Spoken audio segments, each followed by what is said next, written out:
Mga kapatid, siya si Pastor Rami o sa tunay na pangalan ay Ramon Porcari at ipinanganak sa lungsod ng Calbayog City, Samar at ipinanganak noong August 17, 1964 at namatay siya sa edad na 60 years old doon sa barangay Binaliw, Calbayog City sa pangalaga ni Miss Wilma.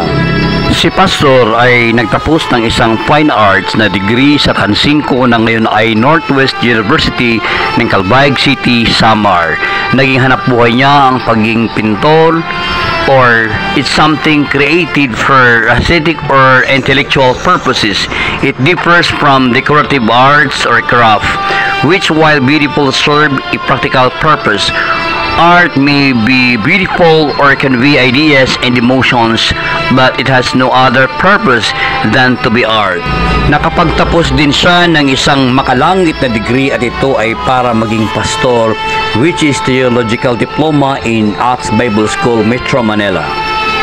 Naging pastor siya ng ilang dekada at dahil nga sa takbo ng panahon, ang buhay niya ay naging miserable sa pangalaga ng kanyang napusuang babae.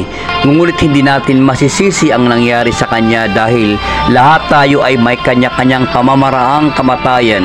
Ang kagandahan lamang kay Pastor Rami ay nakapag-impok ng yaman sa langit para sa kanyang preparation na sa pagbabalik ng Panginoong Jesucristo ay kanyang makakasama. Ito ang video na siya ay naparadisa at hirap na siyang makalakad, ngunit pilit pa rin niyang inihakbang makapaglingkod lamang sa Panginoon. Almost 6 years siyang naging paralyzed at hirap siya sa kanyang buhay dahil wala siyang mga anak. At sa ngayon ay maraming salamat sa mahal nating Amang nasa langit through Jesus Christ. At siya po ay nagpapahinga na sapagkat ito ay oras na para matapos ang kanyang misyon sa lupa. Paalam, Pastor Rami Porcari.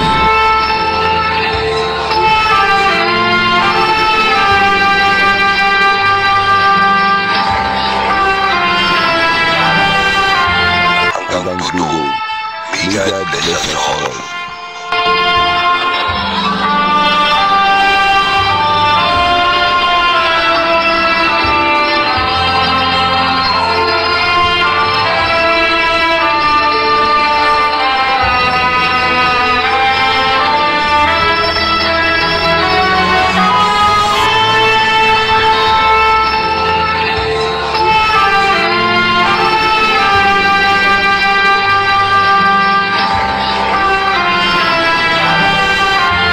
Hanggang dulo, bigat na sa hall.